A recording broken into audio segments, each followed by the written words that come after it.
क्या Georgia NMC के FMGL regulations के सारे रूल्स फॉलो करता है? हमको सैकड़ों इंक्वायरीज आ रही है। एनएमसी गैजेट के माध्यम से नेशनल मेडिकल कमीशन ने जो रूल्स लागू किए हैं, उन रूल्स का नाम है एफएमजीएल रेगुलेशंस 2021। एफएमजीएल रेगुलेशंस के अनुसार 12 कंडीशंस हैं जो सेटिस्फाई होनी चाहिए उस कंट्री का एमबीबीएस अगर आप इंडिया में वैलिड चाहते हैं तो। इन 12 कंडीशंस में एक कंडीशंस ये है कि जिस कंट्री में आप एमबीबीएस करोगे उस कंट्री की प्रोफेशनल रेगुलेटरी बॉडी का रजिस्ट्रेशन आपके पास होना चाहिए। क्या जॉर्जिया में ये रजिस्ट्रेशन मिलता है? क्या ये कंडीशन जॉर्जिया में सेटिस्फाई होती है? आइए देखते हैं जॉर्जिया में जो इंडियन एम्बेसी है वो इस विषय में क्या कहती है। जॉर्जिया की इंडियन एम्बेसी की वेबसाइट पर आपको एक डॉक्यूमेंट मिलेगा जो इंडियन एम्बेसी ने पब्लिश किया है इंडियन स्टूडेंट्स के लिए जो जॉर्जिया में एमबीबीएस के लिए पढ़ाई करना चाहते हैं। इंडियन एम्बेसी ने इससे पहले भी एक एडवाइजरी पब्लिश की थी जिसके बाद बहुत सारे ईमेल स्टूडेंट्स के इंडियन एम्बेसी को आए। उसके बाद जॉर्जियन अथॉरिटीज के साथ कंसल्ट करके इंडियन एम्बेसी ने ये रिवाइज्ड एडवाइजरी पब्लिश की है। रिवाइज्ड मतलब होता है ज्यादा विचार करके या ज्यादा सोच समझ के बनाई गई एडवाइजरी। आइए देखते हैं रजिस्ट्रेशन के बारे में इंडियन एम्बेसी क्या कहती है। हम क्यों बात कर रहे हैं रजिस्ट्रेशन की? क्योंकि एफएमजीएल रेगुलेशंस का सेक्शन 4B ये कहता है कि किसी भी स्टूडेंट को इंडिया में परमानेंट रजिस्ट्रेशन नहीं मिलेगा तब तक जब तक उसे उस देश की प्रोफेशनल रेगुलेटरी बॉडी रजिस्ट्रेशन नहीं देती। ये प्रोफेशनल रेगुलेटरी बॉडी ऐसी होनी चाहिए जो उस देश के नागरिकों को प्रैक्टिस करने का लाइसेंस प्रदान करती हो। ये जो रजिस्ट्रेशन आपको मिलना चाहिए ये उस कंट्री में जो प्रैक्टिस करने का लाइसेंस है उन नागरिकों को दिया जाता है उस लाइसेंस के बराबरी का ये रजिस्ट्रेशन होना चाहिए। ये कंडीशन है सेक्शन 4B की। अगर आपको ऐसा रजिस्ट्रेशन नहीं मिल रहा है उस कंट्री में तो वहां का एमबीबीएस इंडिया में वैलिड नहीं रहेगा। तो इसलिए आज हम देख रहे हैं क्या जॉर्जिया में ऐसा रजिस्ट्रेशन मिलता है। ये है एफएमजीएल रेगुलेशंस का सेक्शन 4B। आइए अब वापस इंडियन एम्बेसी के एडवाइजरी की तरफ चलते हैं। इसमें क्वेश्चन 5 को देखेंगे। क्या इंडियन स्टूडेंट एमबीबीएस करने के बाद, वहां पर एमबीबीएस को एमडी बोलते हैं, तो क्या इंडियन एमबीबीएस स्टूडेंट्स को वहां की प्रोफेशनल रेगुलेटरी बॉडी रजिस्ट्रेशन देती है? ऐसी प्रोफेशनल रेगुलेटरी बॉडी जो वहां के नागरिकों को प्रैक्टिस करने का लाइसेंस देती हो और ऐसा रजिस्ट्रेशन जो ऐसे लाइसेंस के बराबरी का हो। ये एग्जैक्टली वही सवाल है जिसकी बात एफएमजीएल रेगुलेशंस का सेक्शन 4B करता है। ये क्वेश्चन ही वही है। इंडियन एम्बेसी ने इस सवाल का बहुत ही क्लियर कट आंसर दिया हुआ है। आंसर देते वक्त इंडियन एम्बेसी ने एक बड़ा 60-8 लाइंस का सेंटेंस लिखा हुआ है। वो मैं आपको सिंपल करके बताता हूं। इस बड़े सेंटेंस को हम तोड़ेंगे और समझेंगे। इंडियन एमबीबीएस स्टूडेंट्स या किसी भी नेशनैलिटी के स्टूडेंट्स जो रिकॉग्नाइज मेडिकल यूनिवर्सिटीज से पढ़ते हो उनको रजिस्ट्रेशन मिलता है। तो ये इंडियन एम्बेसी यहां पर क्लियर कर रही है कि आपको रजिस्ट्रेशन मिलेगा। ये यहां पर क्लियर है। वो कह रहे हैं कि एमबीबीएस अगर रिकॉग्नाइज यूनिवर्सिटी से करोगे तो रजिस्ट्रेशन मिलेगा।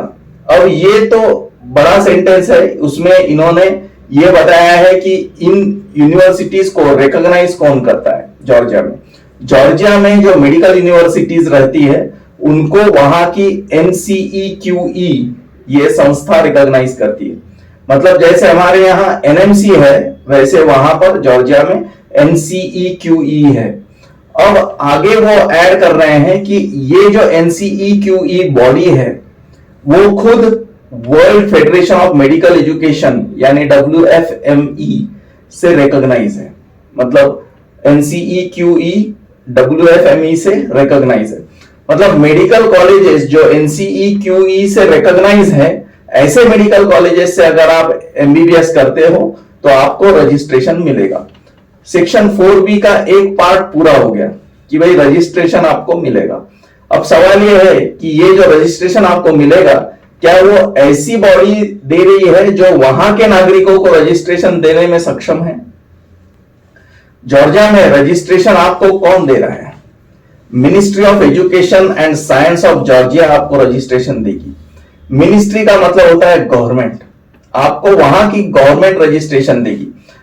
हम कहते हैं कि ईश्वर सबसे ऊपर यानी सर्वश्रेष्ठ होता है, सबसे ऊपर ईश्वर है, ये बात बिल्कुल सच है। लेकिन ये हो गया थ्योरी का मामला। प्रैक्टिकली किसी भी देश में वहां की गवर्नमेंट सर्वश्रेष्ठ होती है। चाहे पेट्रोल के दाम हो, चाहे गैस सिलेंडर के कीमती हो, मेडिकल इंजीनियरिंग एजुकेशन से रिलेटेड कोई भी रूल्स हो, किसी भी देश में गवर्नमेंट के ऊपर कोई नहीं है। अगर आपको वहां की गवर्नमेंट रजिस्ट्रेशन दे रही है, मतलब हाईएस्ट अथॉरिटी रजिस्ट्रेशन दे रही है, उसको कोई चैलेंज नहीं कर सकता। गवर्नमेंट का कारोबार मिनिस्ट्री के माध्यम से चलता है और NCEQE भी मिनिस्ट्री के अंडर आता है जॉर्जिया के। इंडिया का ही एग्जांपल ले लीजिए। इंडिया में प्रोफेशनल रेगुलेटरी बॉडी यानी नेशनल मेडिकल कमीशन है। NMC आता है ministry of health and family welfare के अंडर, मतलब NMC को गवर्नमेंट ऑफ इंडिया कंट्रोल करती है।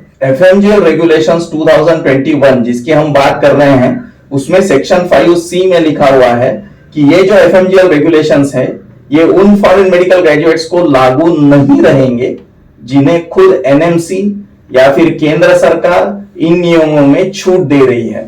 तो हर कंट्री में गवर्नमेंट हाईएस्ट अथॉरिटी है, तो आपको जॉर्जिया में रजिस्ट्रेशन मिलेगा, वो रजिस्ट्रेशन उस कंट्री की हाईएस्ट अथॉरिटी देगी, ये कंफर्म हो गया। यहां तक तो ठीक है, लेकिन ये जो रजिस्ट्रेशन मिलेगा, क्या वो वहां के नागरिकों को दिए जाने वाले लाइसेंस टू प्रैक्टिस के बराबरी का है? हिंदी में अगर बात करें तो क्या इस रजिस्ट्रेशन के साथ इंडियन MBBS ग्रेजुएट्स वहां जॉर्जिया में मेडिकल प्रैक्टिस कर सकते हैं? इंडियन एम्बेसी कहती है जॉर्जिया के नियमों के अनुसार MBBS करने के बाद वहां आप as a junior doctor practice कर सकते हैं।